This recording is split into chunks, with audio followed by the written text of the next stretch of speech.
El Día del Periodista en el país, y en esta parte de deportes queríamos invitar a uno de los más importantes.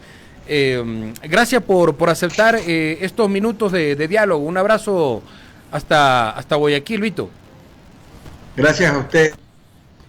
Tengan muy buenas tardes. Un gusto, un honor que me hayan considerado para tratar temas muy importantes como el periodismo, que es una actividad que la he llevado durante 40 años, con mucha pasión, con mucha energía, pero por sobre todo con integridad, que es lo que verdaderamente indica lo que debe ser la trayectoria de un verdadero profesional. Integridad, honestidad. Podemos estar equivocados, pero nunca actuar con mala intención para nada, siempre con principios y valores, como lo aprendí de mi familia y como lo aprendí también de mis maestros. Quiero recordar que yo me eduqué en Quito durante cuarto grado, quinto grado. Estuve en el Borja II y luego pasé a la Academia Militar Ecuador, ambos institutos educativos regidos por la congregación de los hermanos maristas, hermanos que nos formaron con grandes profesores, grandes maestros, como el doctor Jorge Salvador Lara, que fue mi mentor, con mucha disciplina militar y guardando siempre el respeto hacia nuestros padres, hacia nuestros amigos, hacia nuestros maestros, y luego también cuando ya uno ingresa en el mundo profesional, hacia nuestros jefes. ¿Qué te trajo a Quito, Vito, ahora que lo mencionas? Muchos te relacionan con tu provincia, con el oro, con Guayaquil. ¿En qué momento, en qué episodio terminas estudiando y radicándote en Quito? Bueno, mi familia es de la sierra. Mi padre es nacido en La Tacunga. Vivieron en Loja. Tengo familia en Cuenca, como Patricio Muñoz Vega, que es el intelectual que gestó Cuenca Patrimonio de la Humanidad, y su hijo Igor Muñoz, que es el decano de la Facultad de Arquitectura de la importante Universidad San Francisco de Quito. Así es. Luego, mi tío, un importante abogado que trabajó en la Contraloría General del Estado como el asesor jurídico del general de Rafael Armijos Valdivieso, y luego estuvo como asesor también jurídico de varios ministros de Agricultura como Ángel Duarte Valverde. Estuvo también asesorando en esa función.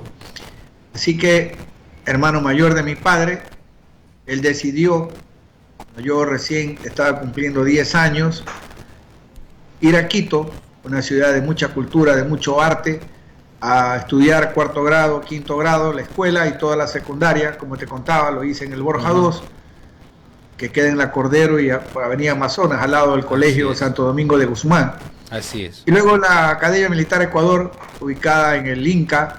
Allí estuve los 6 años y me gradué tanto en la escuela como en el colegio de 2 centros educativos que me permitieron una gran formación intelectual, moral, ética, pero sobre todo una gran preparación.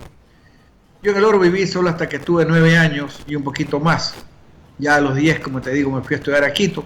Y luego ya de Quito, al no mi familia estar de acuerdo que estudie en el Colegio Militar Eloy Alfaro, porque realmente mi sueño era ser militar, no ser periodista ni ser empresario.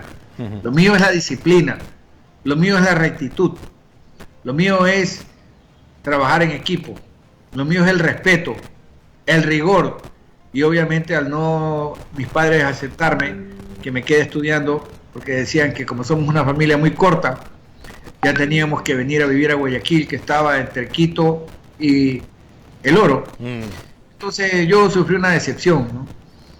Y como amo el deporte y también la comunicación, no quise tampoco irme a Zamorano a estudiar agricultura en la Escuela Agrícola Panamericana de Honduras. De Honduras, claro. Y tomé la decisión de entrar en el periodismo deportivo porque siempre me atrajo mucho el deporte y me atrajo mucho también la comunicación. Entonces allí ya contrarié la voluntad de mi familia, que quería que estudie administración de negocios, y ya me abrí por mi cuenta con el periodismo. Eh, Vito, despojándonos de falsas modestias y hablando estrictamente a través de los hechos, de los logros alcanzados, de los reconocimientos, de la trascendencia adquirida, ¿crees que eres el periodista deportivo más importante del país? Yo no hablaría de importancia, yo hablaría de universalidad.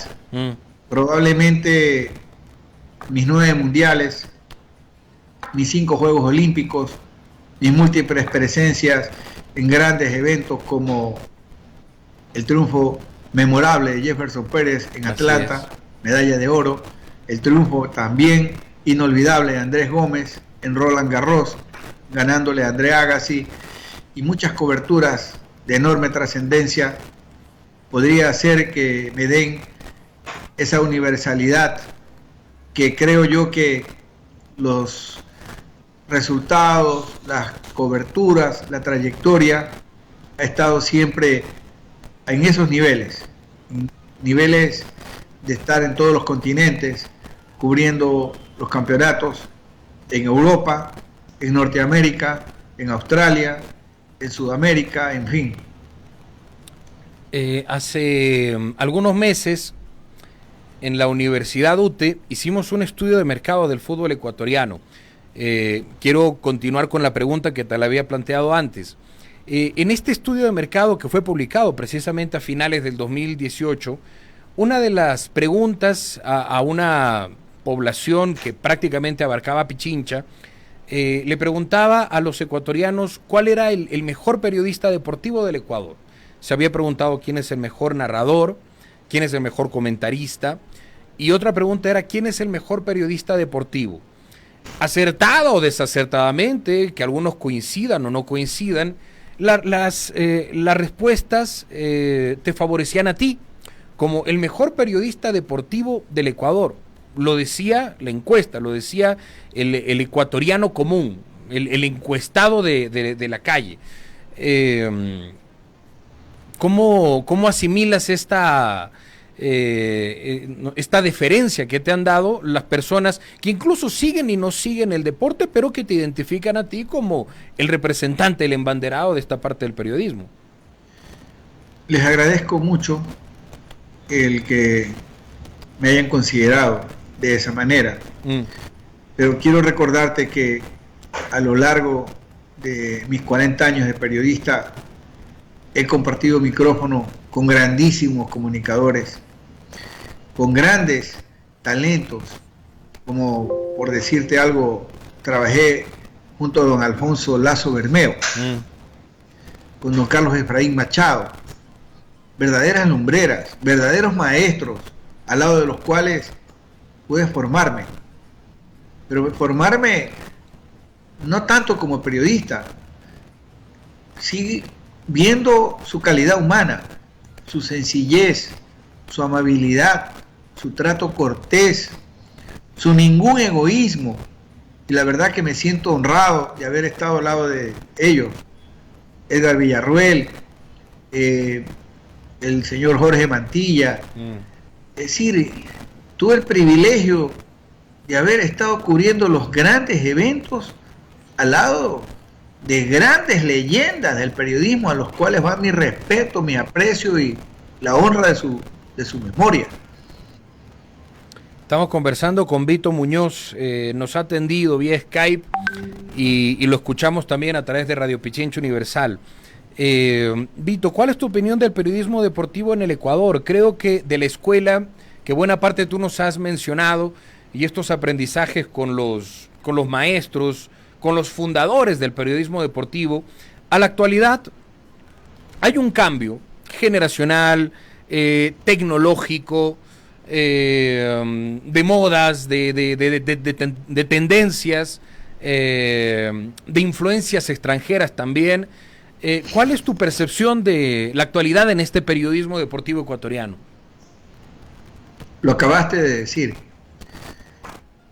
Nosotros nunca nos dejamos llevar por esas influencias extranjeras. Siempre mantuvimos una línea de mucho orgullo del periodismo ecuatoriano. Pero bueno, yo creo que cada época tiene sus características y ahora hay demasiada influencia del periodismo argentino. Quizá de pronto antes puede haber habido unos narradores cierta influencia colombiana. Así es. Pero toda la vida va a haber periodistas originales en su estilo, periodistas influidos, pero siempre en el Ecuador va a haber buen periodismo. Estas nuevas generaciones tendrán que ir poco a poco alcanzando y dimensionando su propio estilo.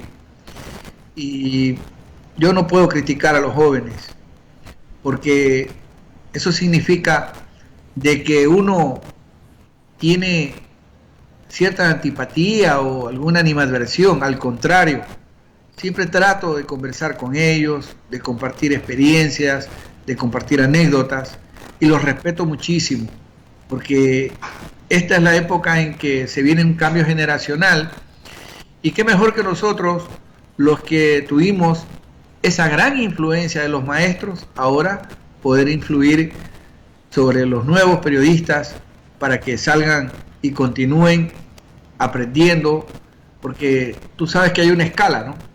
La escala de la información pasa luego a una escala superior, que es la del conocimiento, para luego llegar a la cúspide, que es la escala de la sabiduría. Entonces yo creo que el periodista siempre debe ser humilde, debe ser respetuoso. Tú me has escuchado con la veneración con que me refiero a los grandes maestros, como un Blasco Moscoso Cuesta, grandes celebridades, personas que trazaron el inicio de la carrera del periodismo deportivo. Y yo, que vivía en Quito, veía Ronda Deportiva, escuchaba a Carlos Efraín Machado en la emisora central, a Edgar Villarruel, a los grandes maestros, leía el diario El Comercio, donde escribía don Blasco Moscoso y donde escribía también Pancho Moreno, el querido Alfonso Lazo Bermeo, de quien me llevo en mi corazón gratos recuerdos. Yo ni siquiera le decía maestro, Alfoncito, o a don Carlos Efraín Machado, Carlos, Karma por Carlos Machado. Claro. Y luego me tocó compartir con sus hijos, Roberto Omar Machado y Alfonso Lazo Ayala, caballeros, y que han heredado de sus padres ese estilo señorial, sobrio, ese estilo honesto. Y la verdad te puedo decir de que me considero un privilegiado, porque me ha tocado ya trabajar con 5 generaciones de periodistas. Bueno, y de todo se aprende, y a todos uno también les puede transmitir las experiencias que uno las pudo aprender en la vida, en el recorrido de 40 años, ¿no? Hace un par de semanas, Vito, Barcelona bautizó a su sala de prensa con tu nombre. Recuerdo las palabras del actual presidente, Alfaro Moreno, y ya sé algunas referencias a ti como uno de los periodistas que más había trabajado o impulsado los años dorados del Barcelona. La década de los 90 en particular, cuando él estaba en el Español, si no recuerdo mal, y a través de un acercamiento tuyo, él pudo llegar luego a formar parte de las filas del Barcelona. ¿Qué significa este reconocimiento? Que un periodista deportivo vivo, ¿no?, se le rinda un homenaje en una sala de prensa de uno de los clubes más importantes que tiene el país. La verdad, cuando me llamaron a informarme, no puedo negar que me emocionó, porque en ese estadio está, en la parte de la prensa, en el palco de prensa, el nombre del doctor Mauro Velázquez, con quien me inicié. Así es. Y en el borde del campo, en la zona mixta, el nombre de Roberto Mesa, a quien lo inicié. Entonces, qué bonito este detalle de estar en medio de mi maestro y de mi alumno.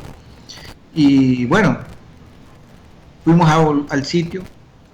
La verdad que lo vimos que tenía ciertas falencias para la comodidad del trabajo de los periodistas, y con todo respeto le pedí al club que me permita facilitar el trabajo de mis colegas y efectuar por mi propia cuenta remodelaciones para que deje de ser una sala de prensa y sea un auditorium de prensa, y llevarlo de 40 personas a 85 y transformar la tecnología de comunicación en algo muy moderno, y además también crear un bar, porque el periodista arranca muy temprano trabajando y a la hora que son las ruedas de prensa, 11:30, 12, ya está con un poquito de ganas de alimentarse, entonces un bar para refrescarse, comerse sus empanaditas, algo ligero, ¿no? Y el directorio lo aceptó, así que ya estamos con una importante empresa especializada en equipos tecnológicos, trabajando para que a la brevedad posible podamos ofrecer un mayor adelanto tecnológico, porque el periodista tiene que coger la grabadora, subir a un parlante, todas esas cosas no le permiten trabajar con la comodidad, realizar unos asientos que estén más adaptados a la necesidad, con sus tomas corrientes, en fin. El directorio, enhorabuena, consideró nuestra propuesta y ya estamos trabajando con ello, ¿no? Y lo cual ha sido bien recibido por los colegas y amigos. Buena parte de los aficionados, de quienes siguen la industria del deporte en el país, te han identificado como un periodista redondo, identificado también con el Barcelona, ¿no? Como un periodista que le ha seguido la trayectoria al Barcelona. Buena parte de la población considera que esto es saludable, porque el periodista se despoja de las máscaras y dice: esta es mi creencia, esta es mi afición, esta es la información que yo privilegio. Algunos otros dicen o aspiran una cierta neutralidad y un tratamiento informativo con mayor equidad, por hablar de clubes deportivos. En tu experiencia profesional laboral, ¿cómo interpretas esto? Buena pregunta. Voy a comenzar diciéndote algo que creo que todos los que nos están viendo lo van a coincidir. Mira, el que entra en esta carrera, que es una pasión, llega porque fue al estadio primero y se enamoró del deporte, se enamoró del fútbol. Así es. Y comenzó a asistir para ver a don Alfonso Lazo, mi gran y respetable amigo, al igual que está en el cielo, igual que el gran Blasco Moscoso, eran liguistas. Don Carlitos Efraín Machado era uquista, ¿no? Aristides Castro en Guayaquil era emelexista. Ricardo Chacón era barcelonista. En Argentina, don Juvenal de River. José María Muñoz de Boca. O sea, no estoy diciendo que es lo perfecto, pero estoy diciendo que universalmente un periodista va al deporte, va al estadio, va a los escenarios porque le atrae un equipo, y de ahí viene luego el trabajar en la profesión. Pero sí creo yo, y muy importante comentar, que justamente de todos los jugadores del fútbol ecuatoriano, con los que menos gozo de una relación fraterna es con los de Barcelona. Entonces, no hay sino el decir las cosas con energía cuando no andan las cosas bien. Yo, por ejemplo, tengo amistad con varios futbolistas, pero con ninguno de Barcelona. Por ejemplo, tengo amistad con Domínguez, una gran amistad con Domínguez. Y Domínguez no es de Barcelona, sino de Liga. Y cada vez que nos vemos es conversar cuarto de hora, media hora de todo. Tengo amistad cercana con Fernando Gaibor, y Fernando Gaibor es del Emelec. Así, con los únicos que no tengo relación de amistad es con los de Barcelona, que creo yo que no les soy muy simpático, porque cuando las cosas no salen hay que decir las verdades, y eso muchas veces no le gusta a la gente. El periodista juega un rol decisivo también en la industria del deporte, Vito. Lo que hace el periodista puede lograr enaltecer al deporte empresa. Lo hacía el propio Mario Filo, ¿no? Que es uno de los periodistas brasileños a quien se lo condecoró bautizando el nombre del Estadio Maracaná de Río de Janeiro. Él es un gran precursor del deporte y del fútbol de Brasil desde su trinchera como periodista. Enumerar a tantos sería inútil, pero esta es una parte sustancial, porque muchas veces se sataniza al periodista empresario, pero es ese periodista empresario que representa jugadores con intereses personales. Pero el periodista hace una empresa en sí mismo, porque sin el periodismo, la industria del deporte se vendría invisibilizada, no sé, venida a menos en las distintas disciplinas. Te dejo ahí la palabra en este sentido, que creo que bastante también has percibido desde los medios de comunicación y de tu rol mismo como protagonista en estos acercamientos. Alguna vez que en Machala, la provincia del Oro, el Círculo de Periodistas Orenses me dio una distinción, fue el año pasado. Comencé diciendo unas expresiones como: si en la mañana desayunas con el presidente de la República, al mediodía vas a una rueda de prensa de un ministro y en la noche regresas a tu casa en bus, eres periodista. Sí, eso es verdad, completamente. Entonces el periodista ama su profesión. Hay algunos que tienen ciertos intereses, esa es su manera de ser, yo no soy nadie para juzgarlos, los tengo identificados, eso sí, pero es cuestión de conciencia, es cuestión de principios, y cada uno sabe cómo se maneja en esta carrera. Creo yo que haber logrado 4 décadas en esta profesión y seguir vigente, compitiendo con la 5ª generación que me ha tocado, porque la tengo muy clara y te voy a poner los ejemplos. Yo trabajé cuando me inicié con Aristides Castro, con Ecuador Martínez, con Ricardo Chacón, con don Alfonso Lazo, con don Carlos Efraín Machado. Luego vino la siguiente generación, vino la generación de Mauro Velázquez, la generación de Marcos Hidalgo, vino luego la generación de Fabián Gallardo y otros colegas muy respetables. Pero después vino otra generación, que ya es la tercera, la de Roberto Bonafón, la de Pocho Jara, la de Carlos Víctor Morales, la de Gerardo España. Y luego vino otra generación casi cercana, que es la de Diego Arcos, la de Andrés Hushmer, ¿no? Y otros colegas importantes de Quito. Y ahora la 5ª, la actual, que es los chicos que están trabajando en DirecTV, los que están trabajando también en el exterior, en Fox, los que están trabajando acá en el canal del fútbol, etcétera.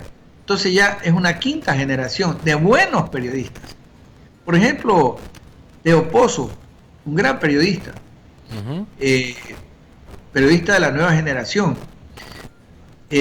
Joana Calderón. Sí, sí. Esos 2 periodistas yo los pongo como un ejemplo, porque Joana, siendo mujer, se desempeña con mucha sobriedad. Inclusive para el último mundial, el de Rusia, ellos fueron contratados por nuestro canal de televisión para que nos representen en la cobertura y lo hicieron de manera estupenda. Una damita, Joana, y un caballero, Teoposo.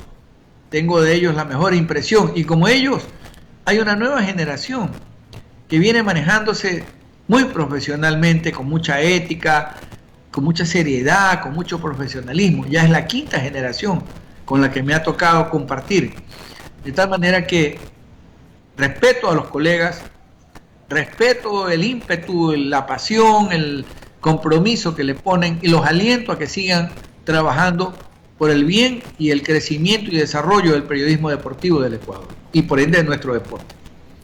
Estamos con Vito Muñoz. Vito, te voy a robar 3 minutos más de tu tiempo para cerrar la entrevista. Ahora me voy a ir a un brevísimo corte informativo. Sabes cómo es esto de los tiempos de los medios de comunicación. Esperemos que te mantengas en línea, te volvemos a contactar. Nos queda la última parte que quisiera preguntarte qué todavía te resta hacer en el periodismo deportivo del país. Estamos con Vito Muñoz, reconocidísimo periodista deportivo. Hablamos de periodismo, hablamos de deporte. Primero nos vamos a la pausa informativa de la hora.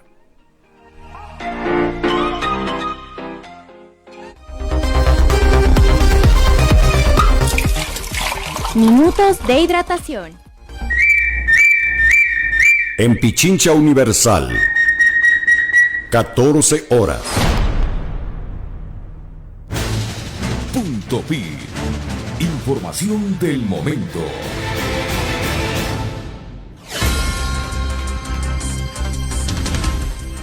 Buenas tardes, bienvenidos a la información de Punto Pi a través de Pichincha Universal. Les acompaña Licenia Espinel.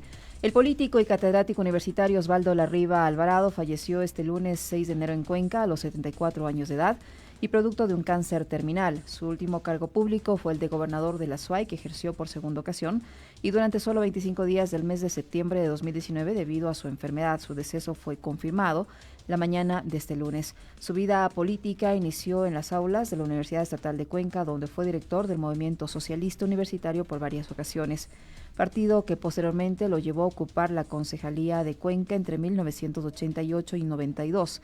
En ese mismo año fue electo diputado nacional en representación de la provincia de Azuay. En 2007, el entonces presidente Rafael Correa lo nombró gobernador de Azuay, cargo que dejó tras ser nombrado gerente de la empresa municipal de telecomunicaciones, agua potable y alcantarillado de Cuenca. En 2013 fue asambleísta nacional por el movimiento Alianza País, del que 3 años después se desafilió, aseverando que sus reclamos por obras para su provincia habían sido desatendidos. El velatorio se realiza desde las 13 horas de este lunes en una de las salas del Campo Santo Santana, en su natal Cuenca. 14 horas con 2 minutos, 14 con 2 minutos. La Corte Nacional de Justicia instaló este lunes la audiencia de juzgamiento por el presunto delito de concusión en contra de María Alejandra Vicuña, exvicepresidenta de la República. En mayo pasado, la Corte Nacional llamó a juicio a la exvicepresidenta por el presunto delito de concusión que habría cometido cuando fue asambleísta entre 2011 y 2013. En un receso, María Alejandra Vicuña insistió que los depósitos corresponderían a contribuciones voluntarias. Podrán ver las evidencias a lo largo y al desarrollo de la audiencia. ¿Eran aportes voluntarios los que se hacía al movimiento? Como todos los de los militantes que hemos aportado a nuestra organización política. De eso no tiene duda. ¿Y eso es legal? Sin lugar a dudas, por supuesto. Lo ampara no solo la ley, sino la propia Constitución de la República. La organización es de hecho. La organización es de hecho, eso lo ampara la Constitución. Y la evidencia, bueno, aparte de nuestra trayectoria, nuestro accionar político de más de 15 años, documentado en innumerables eventos de formación, capacitación, acción política, pero no solo eso, sino una militancia comprometida que ha sostenido y sostiene hasta ahora a la Alianza Bolivariana Alfarista. En su perfil de Twitter, la Fiscalía apuntó este lunes que procesó a la exvicepresidenta por presuntos cobros irregulares a uno de sus asistentes que trabajó con ella entre 2011 y 2013 cuando era asambleísta por el movimiento Alianza País. La ahora exvicepresidenta se vio obligada a abandonar el cargo en diciembre de 2018 después de que saliera a la luz el escándalo por el supuesto cobro ilegal de contribuciones de sus asesores cuando fue asambleísta. Esos asesores denunciaron que habían depositado a la cuenta personal de la exvicepresidenta pagos para financiar al movimiento Alianza Bolivariana Alfarista ABA.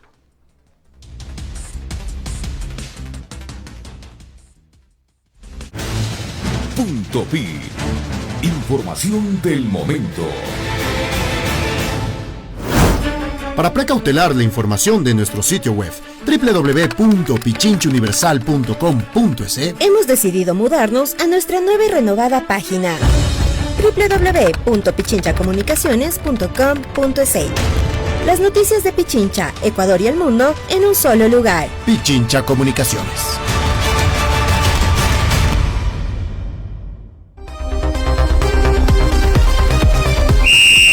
Se reanuda el encuentro. Volvimos.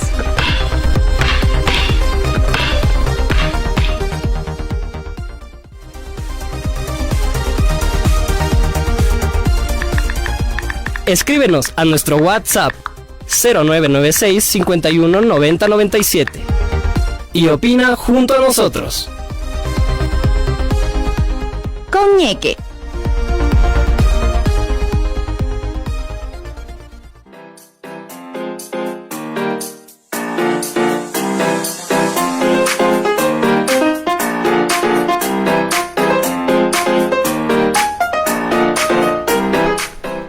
Seguimos con Ñeque, hemos hablado mucho de periodismo en estos últimos días, conmemoración del Día del Periodista ayer, y hoy tenemos el agrado de conversar con Vito Muñoz para hablar de periodismo deportivo, que ha sido una de las ramas en donde no ha pasado inadvertido.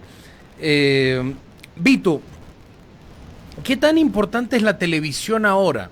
Tú has hecho televisión creo que 40 años, ¿no?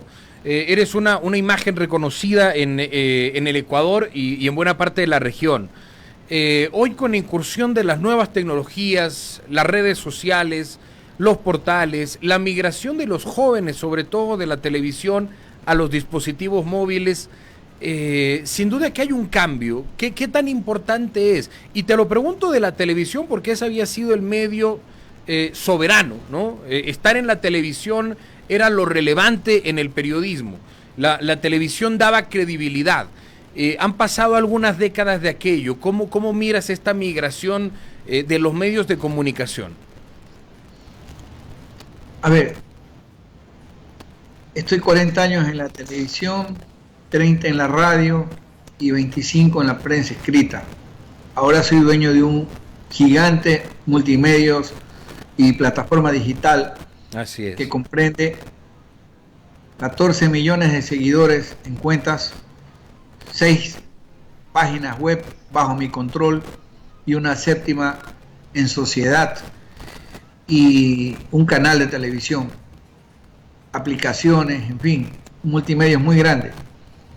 Yo creo que el periodismo, la información, el conocimiento, la sabiduría, lo que hoy le llaman los contenidos, han transformado lo que antes era esa frase: el pez grande se come al pequeño. Ahora eso ya no existe. Ahora el pez rápido se come al pez lento. Hoy es la velocidad, hoy es la precisión, hoy no hay el mañana. El periodismo actual exige la inmediatez, el instante. La información tiene que ser dada en tiempo real si es posible. Ya hubo el primer cambio importante en la industria de la comunicación cuando apareció CNN con un canal 24 horas de noticias. Así es. Luego apareció el Internet a mediados de los años 90 acá en Ecuador, gracias a Marcel Aniado, que como presidente del Banco del Pacífico trajo el Internet, fundó Ecuanet, una compañía que se hizo con el respaldo de IBM, del ingeniero Javier Vaquero Dirame, que fue inclusive mi brigadier en la Academia Ecuador, y también del principal accionista de Semespo, don Rafael Roldán, quien hizo las revistas DigiWorld, ¿no? Entonces ellos fueron los que iniciaron el Internet. Yo llegué meses después para fundar la primera página web de esta famosa red que es la autopista de la información, la que nos permite estar totalmente actualizados.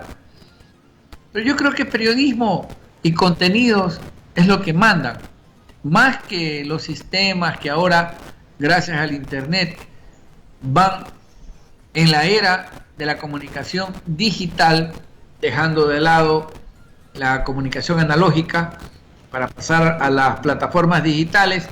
Y finalmente, que aquí viene la parte muy interesante, este año yo he tomado la decisión de suprimir el papel, ya sea de diarios y de revistas, pero no privarme de los valiosos contenidos de los diarios y las revistas, sino ya recibirlas acá, en el celular. Suscribirme a todos los periódicos que hoy me permiten tener una ruma que casi no tengo tiempo de leer, más fácil se hace leerlo por el celular, y tener la suscripción del Comercio, del Universo, del Expreso, de los diarios, de la revista Vistazo, para darte un nombre, de medios importantes, pero ya tenerlos aquí, ya no cargar el periódico de papel. Y luego también el multimedios que nosotros tenemos ha ido desarrollándose en una forma exponencial y creciendo, lo cual, unido a mis ideas como por ejemplo las historias que tengo en Instagram, dentro de mi cuenta. Diariamente subo alrededor de unas 100 noticias, y estas 100 noticias se han transformado como en un periódico digital que al mismo tiempo cada noticia recibe de 25 a 30 mil views, como decir, tener un periódico, ¿no? Claro. Entonces, el periodista tiene la obligación de seguir la senda de la tecnología, porque es la tecnología la que nos permite estar actualizados, reciclados permanentemente, la que no nos deja quedarnos atrás en el tiempo ni en el espacio. La última, Vito, ¿qué te queda por hacer? Has conquistado la televisión durante muchos años. Para muchos canales te has vuelto imprescindible. Siempre has permanecido de manera ininterrumpida en televisión. Lo mismo te ha sucedido en la radio y en algunas de tus columnas. Has reinventado, tienes 14 millones de seguidores, nos has contado, y eso es prácticamente un número proporcional a la población del país. ¿Tienes algunos objetivos concretos, no sé si para este año, sino para lo que todavía mires en perspectiva de tu carrera profesional como periodista? Bueno, he nombrado a muchos colegas, pero no he nombrado con el que más tiempo he trabajado, con el que he trabajado en prensa, radio, televisión, y este es Óscar Portilla, un talentoso periodista, un periodista completo, he trabajado también que trabajado en prensa, radio, televisión, y este es con quien tengo una relación muy fraterna, un talentoso periodista, cual durante el periodista he trabajado tiempo, también que 30 años nacional y hemos compartido, y este es con quien tengo una relación muy medios con Óscar y eventos. ¿Qué me queda por hacer? La verdad, te voy a ser sincero, uno nunca sabe a dónde lo lleva el universo que lo rodea. Y te voy a poner un ejemplo. Aquí viene la frase de Shakespeare. Shakespeare decía: sabemos lo que somos, pero no sabemos lo que podemos llegar a ser. ¿Y por qué te digo esta frase? Porque lo último que me imaginé en mi vida es ser empresario. Y para llegar a eso tuve que vivir las tragedias más terribles de mi vida. Muere mi hermano, muere mi padre y mi madre el mismo día, con 3 horas de diferencia. Me toca asumir un desafío por el cual no estaba preparado, pero sí motivado. Entonces yo pude haber sido militar, como te comenté al comienzo. Así sí. Me imaginé siendo abogado, porque me gustan las leyes. He sido periodista 40 años, pero lo último en mi vida que me pude haber imaginado es ser empresario. Entonces me tocó enfrentar ese desafío, del cual, con la bendición de Dios, el apoyo y los consejos sabios de quienes les fue bien y no les fue bien, porque de todos uno recibe enseñanzas, salí adelante. Entonces, si ya pude pasar de ser periodista a ser empresario, creo que ya estoy preparado para cualquier otra actividad que a futuro, sin esperarla, como fue esta transición del periodismo a la empresa, que surgió por estas tragedias que te he narrado. Creo que estoy preparado, creo que puedo asumir, con la bendición de Dios siempre y el apoyo de mis colaboradores, amigos y asesores, de los cuales siempre aprendo con respeto y con gratitud. Gracias, Vito, por estos minutos. Te enviamos un abrazo desde Quito. Sin duda que has marcado una época en el periodismo, la sigues marcando. Barcelona mismo te ha reconocido en estas últimas semanas, inmortalizando un sector de su estadio con tu nombre. Y bueno, me imagino que en este año en donde hay Juegos Olímpicos, por ejemplo, nuevamente volveremos a saber de ti. Gracias por atendernos, que pases un buen 2020. Te agradezco muchísimo. Se vienen eliminatorias, se viene Copa América, se viene el Campeonato Nacional, la Copa Libertadores, se vienen los Juegos Olímpicos. Se vienen eventos para los cuales, con mucha pena te digo, ya no tengo el tiempo, porque tengo estas nuevas responsabilidades. Pero ojo, si no está Vito como periodista, está Vito como medio de comunicación, como ya sucedió en el Giro de Italia, donde fuimos el primer canal que acompañó a Richard Carapaz, como fue el Sudamericano Sub-20, donde Ecuador quedó campeón. De todas maneras, si no me ven, por lo menos van a leer el nombre en el micrófono. Te mando un abrazo, muchas bendiciones y muy agradecido de esta entrevista importante que has tenido la gentileza de invitarme. Oh, gracias a ti, Vito, que te vaya muy bien. Vito Muñoz Ugarte, periodista deportivo, uno de los más reconocidos en el país. Te voy a hacer llegar, Vito, ese estudio del que te estaba comentando de la Universidad UTE, en el que te calificaban como el principal periodista deportivo del país. Te lo hago llegar a tu WhatsApp. Gracias por acompañarnos en esta audición de nuestro segmento del visitante.